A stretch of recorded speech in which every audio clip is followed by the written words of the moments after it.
আবুকা, তোমার আব্বার হক। তাইলে তিনবার মায়ের হক দিয়ে দিলেন, একবার আব্বার হক দিলেন।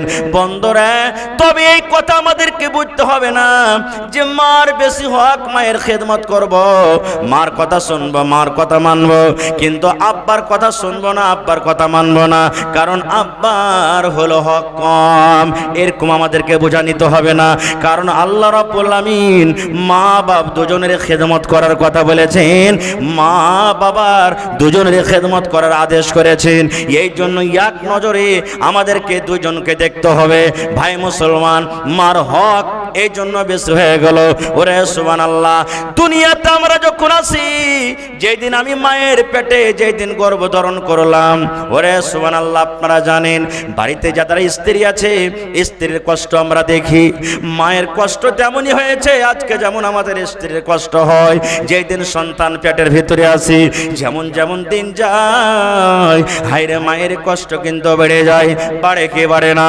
দিন গেল, মাস গেল, মার শরীরটা ভালো ভারী হয়ে যায়, মা বাড়ির কাম কাজ কিন্তু করতে পারে না, মা ভালোভাবে ঝাড়ু দিতে পারে না, মা বাড়িতে কাজ কাম করতে পারেন না, মার কত অসুবিধা হয়। হায়রে মা পেশাব পায়খানা ভালোভাবে করতে পারে না। যখন মায়ের পেটে 4 মাস 5 মাস 6 মাস আমাদের সময় হয়ে যায়, মা সারাদিন কাম কাজ করার পর সন্ধ্যাবেলাতে থালাতে করে মুড়ি নিয়ে, ভাজা নিয়ে, রুটি নিয়ে, ভাত নিয়ে খেতে বেজে যে আল্লাহ রে আল্লাহ, এরকম টাইমে এরকম সময়তে সারাদিনের না খাওয়া মানুষ খেতে বসেছেন। মায়ের পেটে এমন একটা জোর করে ধাক্কা দিয়ে দিলাম, মায়ের পেটে পা দিয়ে এমন করে জোর করে একটা হোড়া দিয়ে দিলাম। হায়রে আমার দরদিনী মা, মা সারাদিনের কাজ করা মানুষ, না খেয়ে মা চোখ দিয়ে ঝরঝর করে পানি ঝরাতে ঝরাতে মা শুয়ে গেলেন। শুধু তা নয় রে ভাই, যেই দিন দুনিয়াতে আমরা এসেছি, হায় মায়ের কষ্ট এমন একটা ব্যথা আছে, মা দোয়া করেন আল্লাহ রে মরে যাওয়া ভালো, কিন্তু এরকম আর কষ্ট আমি সহ্য করতে পারি না রব্বুল আলামিন। মায়ের মরণ থাকে একদিকে, মায়ের জীবন থাকে একদিকে, এই মতো অবস্থাতে মা দোয়া করেন, মাবুদ তুমি আমাকে যদি মত করো আমি মরে যাব, দুনিয়া থেকে চলে যাব, কিন্তু আল্লাহ জি আমার সন্তানকে তুমি সহি সালামত রাখো। সুবহানাল্লাহ। এ ভাই মুসলমান, দুনিয়াতে এলাম, হাই মায়ের কষ্ট, মা রক্তে রক্তিত হয়ে গেলেন। এবার আমাকে জ্বর হইল, মায়ের দুধ পান করি, আমাকে জ্বর হইল, আপনাকে জ্বর হইল, পায়খানা লেগেছে, ডাক্তার বলছেন এ ছেলের মা তোমার ছেলেকে জ্বর হয়েছে, খবরদার রাতের বেলাতে ঠান্ডা পানি খাবে না, গরম পানি খেয়ে থাকবে। এই ছেলের মা, তোমার ছেলেকে পায়খানা ধরে নিয়েছে, তুমি মাছ মাংস খাবে না, ডিম খাবে না, তোমাকে সবজি দিয়ে তরকারি দিয়ে ভাত খেতে হবে। মুসলমান রে, দুনিয়াতে আমি কষ্ট পেয়েছি, আপনি কষ্ট পেয়েছেন, কিন্তু সাথে সাথে আমার মাও কষ্ট পেয়েছেন। মা ছাড়া দরদে হবে নাই রে দুনিয়ায়, মার মতো দরদে কেহ নাই, মা ছাড়া দরদে হবে নাই রে দুনিয়ায়, মার মতো দরদে কেহ নাই। হায়রে আমার দরদিনী আদরিনী মা, দুঃখে সুখে তুমি আমায় দিলে সান্ত্বনা। হায়রে আমার দরদিনী আদরিনী মা, দুঃখে সুখে তুমি আমায় দিলে সান্ত্বনা। মায়ে বুকেতে জোড়াইয়া আমায় দিল সান্ত্বনা রে মাবুদ, মার মতন দরদে কেহ নাই, মা ছাড়া দরদে হবে নাই রে দুনিয়ায়, মার মতো দরদে কেহ নাই। আমি ব্যথা পাইলে দেখতাম মায়ের চোখে পানি, রাখতো সাদা কাছে কাছে ডাকতো জাদুমণি। আমি ব্যথা পাইলে দেখতাম মায়ের চোখে পানি, রাখতো সাদা কাছে কাছে ডাকতো জাদুমণি। মায়ে আমার জন্য করলো দোয়া আল্লাহর দরগায় রে দুনিয়ায়, মার মতো দরদে কেহ নাই, মা ছাড়া দরদে হবে নাই রে দুনিয়ায়, মার মতো দরদে কেহ নাই। ভাই মুসলমান, মার যদি খিদমত সেবা করেন আখিরাতে আল্লাহ তাআলা তো বদলা দিবেনই দিবেন, দুনিয়া তো আল্লাহ মুসিবত থেকে বাঁচিয়ে নেবেন। এটা বিশ্বাস রাখেন? বিশ্বাস আছে কি? এর প্রমাণ হাজী মাওলানা, এর কি প্রমাণ আছে? জি, বুখারী মুসলিমের হাদিস। হাদিসটা হলো খুবই লম্বা, শর্টে আমি 2 মিনিটে শেষ করব। আল্লাহর নবী বলেছেন, 3টা লোক রাস্তা দিয়ে হাঁটছেন, সাফার করছেন। কয়টা লোক ভাই? জোরে বলেন। 3টা লোক রাস্তা দিয়ে হাঁটছেন। হাঁটতে হাঁটতে হাঁটতে হাঁটতে হঠাৎ করে কোন দিক থেকে ঝড় বৃষ্টি চলে এলো। আশেপাশে বাড়ি, গাঁ গ্রাম কিচ্ছু দেখা যায় না। কোথায় লুকাবে? 3 জন দৌড়াতে দৌড়াতে দৌড়াতে একটা পাহাড়ের গর্ত ছিল, চলছে চল এই গর্ততে আমরা ঢুকে যাই, যখন পানি ছুটবে তখন আমরা চলে যাব। মানুষ ফষ্টি করে না?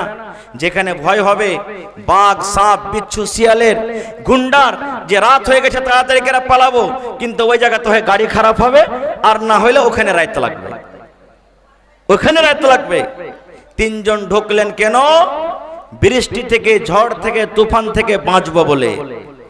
আল্লাহর নবী বলেছেন, যেমনই 3 জন গর্তর ভিতরে ঢুকলো, ওরে সুবহানাল্লাহ, পাহাড় থেকে রে বন্ধু একটা পাথর, বড় ধরনের পাথর গড়তে গড়তে গড়তে গড়তে দেখবেন, যেমন বাড়িতে মায়েরা খালারা ভাত রান্না করে হাঁড়ির ওপরে যেমন ঢাকনা দিয়ে দেয়, থালি দিয়ে দেয়, আপনারা কি বলেন? ঝাপনা কি বলেন আপনারা? ঢাকুন দিয়ে দেয়, হাঁড়িটার মুখকে বন্ধ করে দেয়। আল্লাহর নবী বলেছেন, একটা বড় ধরনের পাহাড় থেকে পাথর গড়তে গড়তে একবারে গর্তর মুখ বন্ধ হয়ে গেল, গর্তর মুখ ঝেঁপে গেল। তারা 3 জন গর্ততে বন্ধ হয়ে গেল। এবার তারা 3 জন বলছেন, আল্লাহ জান বাঁচাবো বলে গর্ততে ঢুকলাম, আল্লাহ কি হয়ে গেল, কোন মুসিবত এসে গেল? 3 জনই এক অপরকে বলা বলি করছে, ভাই রে এই পাথরটা দেখো তো হটাইতে পারে কিনা। 3 জন মিলে পাথরটাকে ধাক্কা দিলেন। যেমনই ধাক্কা দেওয়া, সুবহানাল্লাহ, পাথর 1 চুল পর্যন্ত তারা হটাইতে পারলো না, পাথর হটে না। তারা বলছে, আল্লাহ এই তো কবর হয়ে গেল আমাদের গর্ত, এখানেই মরে যাব, আর বাড়ি যেতে পারবো না, ঘুরে ছেলে মেয়ের আর মুখ দেখতে পারবো না, আল্লাহ এই জায়গাতে আমাদের মত হয়ে যাবে। এইবারে লম্বা ঘটনা ছোট করে বলি, 3 জনের মধ্যে একজন অপরজনকে বলা বলি করছে, হারে ভাই কাহকে যদি ডাকি তো শুনতে পাইবে না, আর বাড়িও আশা করছি ঘুরে যেতে পারবো না, তা আমাদের যদি সাহায্যকারী হন তো একটা হবে, সেটা কে? জোরে বলেন। আল্লাহ হবেন। তো ভাইরে, জীবনে কি এরকম আমরা কি কোনো কাজ করেছি যে কাজটা যদি আল্লাহ তাবারক ওয়া তাআলার সামনে রাখি আর বলি, মাবুদ এই কাজটা যদি তোমাকে রাজি করার জন্য করে থাকি, তো আজকে এই পাথর হটিয়ে এই মুসিবত থেকে আল্লাহ বাঁচিয়ে নাও? এরকম কি কোনো কাজ করেছি? দেখবেন জীবনে কোনো ভালাই কাজ করবেন, নেকির কাজ করবেন, সুবহানাল্লাহ, মন খুশি হবে, মন বড় হবে আপনার। এবারে 3 জনের মধ্যে একজন বলতে লাগলেন, ভাইরে আমার জীবনে কিন্তু একটা আমি আমল করেছি, একটা নেকির কাজ করেছি। বলছে, কি কাজ? বলছে, ভাই রে খানা কাজ করেছি রে ভাই। বলছে, কি কাজ? বলছে, ভাই রে আমার বাড়িতে আমার আব্বা জান ছিলেন, মা ছিলেন, বাপ ছিলেন 2 জন, কিন্তু তারা বুড়া মানুষ হয়েছিলেন, বয়স্ক হয়ে গেছিলেন। এবার আমার বাড়িতে কিছু বকরি ছিল, ওই বকরি আমি চড়াইতে যাইতাম। এবার সন্ধ্যাবেলাতে যেমনই বাড়ি আসতাম, বকরির আমি দুধ দহন করতাম। দুধ দহন করে সর্বপ্রথম আমার মাকে আব্বাকে আমি পান করাতাম, এবারে তারপরে আমার ছেলে মেয়েরাকে আমি দিতাম। এটা আমার আমল, যে প্রথমে দুধ দহন করে কাকে দিতাম? জোরে বলেন। মা বাপকে, তারপরে ছেলে মেয়েকে দিতাম। একদিনকার ঘটনা, আমি অনেক দূর বকরি চড়াইতে চলে গেলাম। আস্তে আস্তে রাত হয়ে গেল। যেমনই আমি বাড়িতে ঢুকলাম, দেখছি আমার মা বাপ দুজনও কিন্তু ঘুমিয়ে গেছেন। দুজনই ঘুমিয়ে গেছেন, মা বাবা দুজনই ঘুমিয়ে গেছেন। এবার আমি দুধ দহন করলাম, পেয়ালাতে আমি দুধ নিয়ে বাড়িতে ঢুকলাম। আমার ছেলেরা মেয়েরা পায়ের গোড়াতে গোড়াতে পাঞ্জরে হাঁটে আর বলে, আব্বা দুধ দাও, আব্বা দুধ দাও। আমি তখন বললাম, বেটা রে, যতক্ষণ পর্যন্ত আমার মা বাপকে আমি দুধ না দিব, যতক্ষণ পর্যন্ত আমার মা বাপ দুধ না পান করবে, অতক্ষণ পর্যন্ত আমি তোদেরকে দেব না। এই বলে আমি পেয়ালা নিয়ে দাঁড় হয়ে গেলাম। মায়ের সিথানে আমি দাঁড় হয়ে গেলাম, মায়ের ঘরের দুয়ারে আমি দাঁড় হয়ে গেলাম। আমার ছেলেরা দুধ চাইতে চাইতে তারা ঘুমিয়ে গেল। এই মুসলমান, কতক্ষণ দাঁড়িয়ে থাকলেন? 1 ঘন্টা নয় রে, 2 ঘন্টা নয়। ওরে সুবহানাল্লাহ, যখন মুয়াজ্জিন সাহেব ফজরের টাইমে আসসালাতু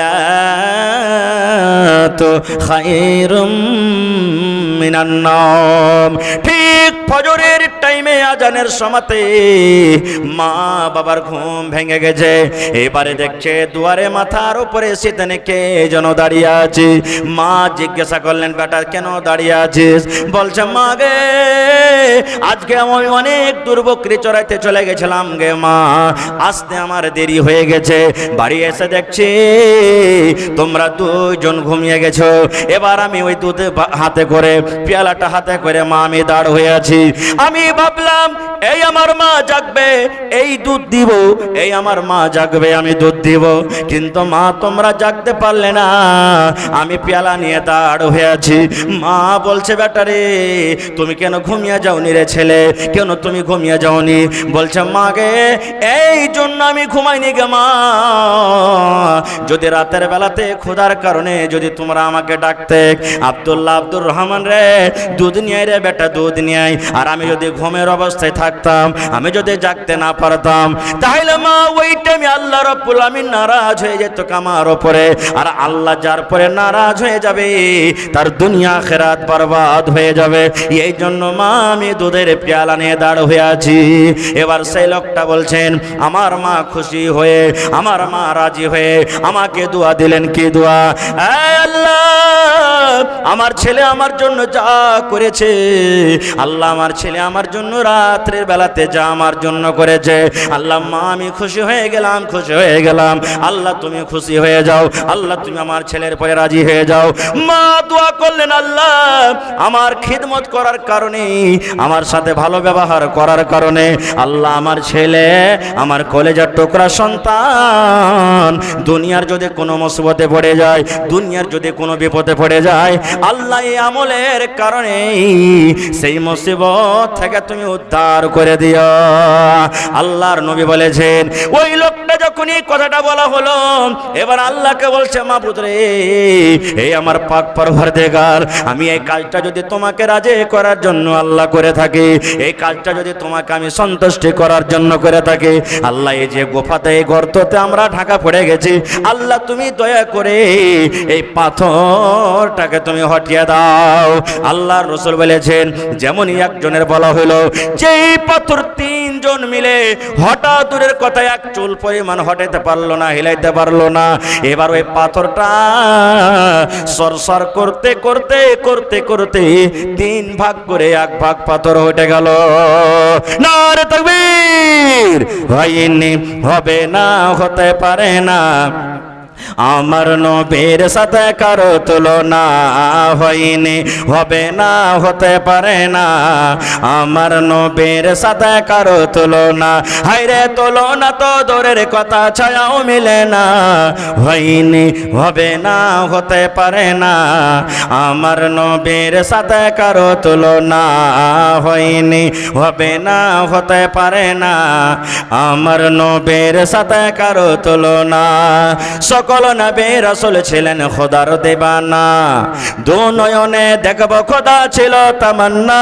আরে মোর নবীকে ডেকে নিলেন, আরে মোর নবীকে ডেকে নিলেন, দেখবে রব্বানা। হয়নি, হবে না, হতে পারে না, আমার নবীর সাথে কারো তুলনা। হয়নি, হবে না, হতে পারে না, আমার নবীর সাথে কারো তুলনা। ইউসুফকে দেখে যারা আঙ্গুল কেটেছে, তারা কি আমার নবীর রূপ দেখেছে? ইউসুফকে দেখে যারা আঙ্গুল কেটেছে, তারা কি আমার নবীর রূপ দেখেছে? আরে দেখতো যদি কেটে দিত, আরে দেখতো যদি কেটে দিত কলিজাখানা। হয়নি, হবে না, হতে পারে না, আমার নবীর সাথে কারো তুলনা। হয়নি, হবে না, হতে পারে না, আমার নবীর সাথে কারো তুলনা। যার শানে আল্লাহ তাআলা করলেন ঘোষণা, খলকে আযীম আমার শাহে মদিনা। যার শানে আল্লাহ তাআলা করলেন ঘোষণা, খলকে আযীম আমার শাহে মদিনা। মুসলমানে নবী ছাড়া কিছুই মানে না, মুমিনে কোরআন ছাড়া কিছুই বোঝে না। হয়নি, হবে না, হতে পারে না, আমার নবীর সাথে কারো তুলনা। হয়নি, হবে না, হতে পারে না, আমার নবীর সাথে কারো তুলনা। নারে তাকবীর। মা বাপ যাদের বেঁচে আছে খিদমত করতে হবে।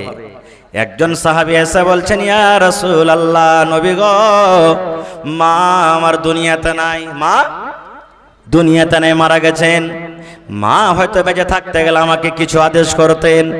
মা মারা গেছেন, কবরে চলে গেছেন। মা কবরে কি হালাতে আছে জানি না, মার জন্য কি কিছু করতে পাবো না, মার জন্য কি কিছু করা যায়? আল্লাহ নবী বললেন, সাহাবী রে, মা তোমার কবরে চলে গেছে রে বাবা, মা কবরে ঘুমিয়ে আছে। মায়ের জন্য তুমি দান করো, মায়ের জন্য তুমি সাদকা করো। দান করতে গেলে আল্লাহ রাব্বুল আমিন অনলাইন তোমার মায়ের কবরে আল্লাহ পৌঁছে দেবেন। একটা হাদিস আছে, ইজা মাতাল ইনসান, মানুষ যখন মরে যায় সমস্ত আমল তার বন্ধ হয়ে যায়, তিনটা আমল ছাড়া।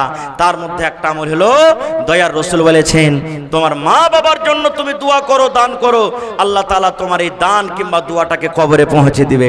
ভাই আমার, তবে আমাদের মা বাবার প্রতি মহব্বত ভালোবাসা আছে না নাই ভাই? জোরে বলেন, মার প্রতি মহব্বত ভালোবাসা আছে না নেই? আছে। ভাইরে, আজকে দেখি কতটুক মা বাবার প্রতি মহব্বত ভালোবাসা আছে। আজকে একটু পরীক্ষা করব আমি। এই ঘাসিয়াঘাট অঞ্চল, ঘাসিয়াঘাট গ্রামের, ঘাসিয়াঘাট এলাকার ভাইয়েরকে একটু পরীক্ষা করব যে সত্য মা বাপকে ভালোবাসেন কি বাসেন না। বেশি আমি আপনাদের কাছে চাহাবো না। কয় পারা কোরআন আছে ভাই? জোরে বলেন। 30 পারা কোরআন।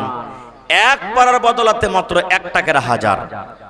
ইচ্ছা করলে একটা লোকই 30,000 টাকা দিয়ে দিতে পারে, না হইলে 10,000 করে 3 জন, না হইলে 5,000 করে 6 জন, না হইলে 15,000 টাকা করে 2 জন। আর যদি না পারেন তো 2,000 টাকা করে 15 জন। এটাও না পারেন তাহলে ভাই 1,000 করে 30 জন। এটাও যদি না পারেন তাহলে 500 টাকা করে টাকা 60 জন। দেখি কোন আল্লাহর বান্দা আছেন 1,000, 2,000, 500। এক পারা করে কোরআনের দাম মাত্র 30 পারা কোরআনের দাম আপনাদের কাছে চেয়েছি। কমিটির লোককে বলবো, মা খালারকে পিন্ডালের চাদর দিয়ে পাঠিয়ে দেন। মায়েরাকে বলবো, খালারাকে বলবো, এই আমার মা খালা দাদি নানিরা চাদর ভর্তি করে আপনারা দান দিয়ে পাঠান। কারণ এই দানটা আপনার আল্লাহ তাবারাক ওয়া তাআলা সাদকায়ে জারিয়া হিসাবে আল্লাহ কবুল করবেন। গলার হার, নাকের নাকমণি, হাতের পায়ের গহনা যা আছে খুলে খুলে খুলে এই জালসাতে দিয়ে পাঠান। আপনারা অন্তর থেকে আপনাদের জন্য দোয়া করে দিব। এই দেখেন, সর্বপ্রথম এক পারা কোরআনের দাম একজন আমার কোনো ভাই কি নাম, এটা কে দিয়েছেন? বেনামিতে 1,000। আর আরো একজন ভাই আমার 1,000 2 পারা কোরআনের দাম হয়ে গেল। এটা গাইছেন ভাই, মাশাআল্লাহ। এই দেখেন, আরো একজন 8 পারা দাম দিয়েছে, 2.5 পারা হয়ে গেল, মাশাআল্লাহ। আরো একজন